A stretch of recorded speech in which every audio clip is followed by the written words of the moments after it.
хадисе сказано: «Поистине Аллах любит чихание и не любит зевоту». Поэтому, если кто-то из вас чихнет, пусть воздаст хвалу Аллаху. Что делать чихнувшему? Первое – прикрыть лицо ладонями. Если кто-либо из вас чихает, то пусть прикроет свое лицо ладонями, чтобы приглушить звук. Второе – произнести дуа. Если кто-либо из вас чихнет, то пусть скажет «Альхамдулиллахи раббиль алямин» – хвала Аллаху, Господу миров. Третье – ответить на «Ярхамукаллах».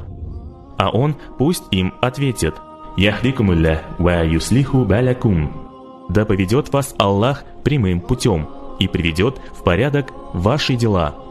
А он пусть им ответит «Яхфирулляху ляна валякум»